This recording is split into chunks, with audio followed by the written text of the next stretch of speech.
Section 11.4, pressure gauges. So we can take a look at how pressure gauges work at the basic scale. The most basic pressure gauge we could have is if we take a tube of mercury, is what was originally used because it's so dense. So if you take that open tube of mercury and flip it over into a beaker like this one shown, then what's left at the bottom of, now top of the mercury tube, is a negligible amount of mercury vapor. It's basically a vacuum or a place of zero pressure. And the bottom, it'll fill up to a point where the atmospheric pressure pushing down on it is enough to hold it in place. It's not all just going to pour out and overflow the sides.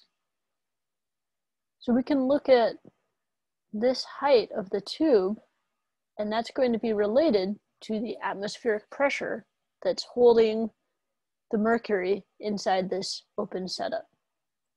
We're going to use our static pressure as a function of depth equation. P2 is equal to P1 plus rho GH.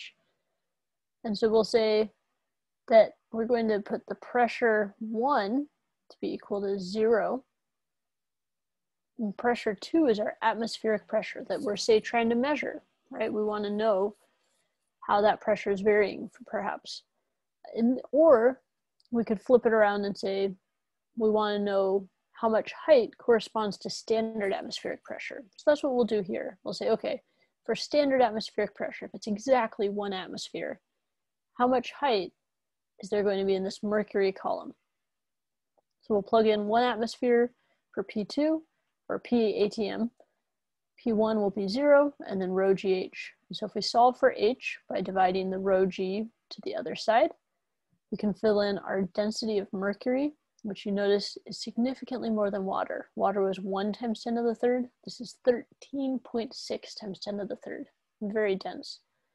So when it comes out in the calculation, you get 0.76 meters, or 760 millimeters.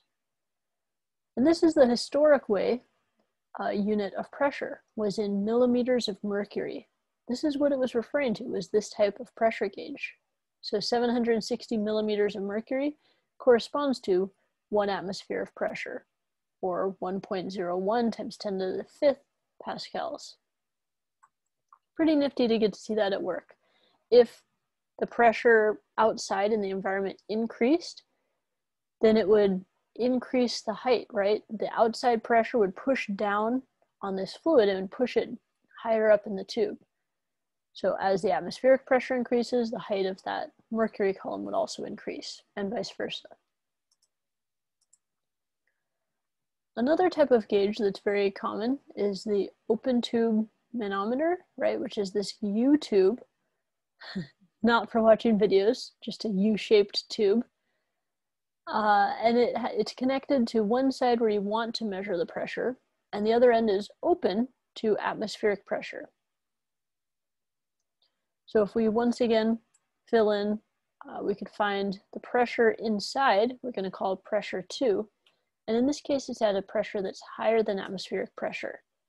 And the way we can tell that, besides the fact that they tell us it's greater than atmospheric pressure, is we notice that down here, if the pressure was equal between pressure 2 and the atmosphere, pressure 1 and pressure 2 were the same, then we'd have the same height of mercury column on either side. They'd both be pushing down equally.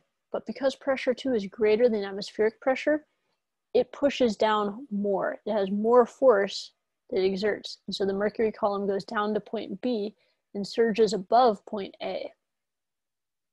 This height difference is going to give us the pressure at point 2, right? Because we know the pressure at A and B must be the same. They're at equal points in the fluid where it balances equal height or equal depth. So because they're at equal depth, they have the same amount of pressure. And they're going to match the pressure of P2, whatever's in there. So we can put in pressure 2 here, and that's going to be equal to pressure 1, which is just 1 atmosphere, plus rho GH, where H is the depth relative to that open end. So then if we subtract the atmospheric pressure to the left, we get P2 minus the atmospheric pressure is equal to rho GH. So this allows you to find the pressure of pressure 2.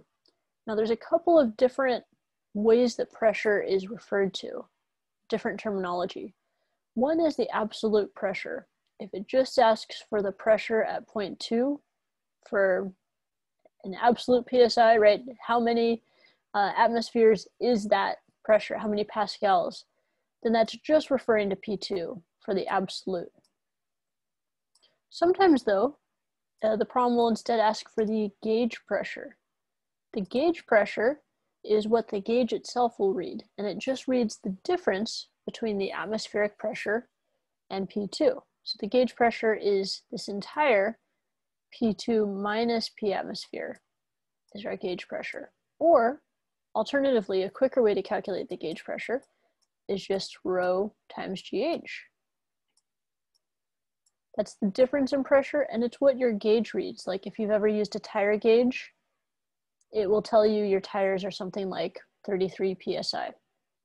That's not the absolute pressure, because in atmospheres, the atmospheric pressure is like 14.7 PSI. So the absolute pressure of your tires is actually 30 plus the 14.7 PSI. It's something more like 45 PSI. But the gauge just tells you about the difference in pressure between what's inside your tires and what's going on outside. So hopefully that helps to highlight that idea. Another place where you might see pressure readings is when trying to get a blood pressure reading, right? So you can pump air into the cuff up to a certain pressure, right? And that's connected to the closed side of the open tube manometer, right? And then based on how much it pushes the mercury or whatever device is in there, this can be a really small setup inside the device, they can know that actual pressure there to be able to measure that. So pretty nifty to see how pressure gauges work at a basic scale, get a better sense of what is going on here.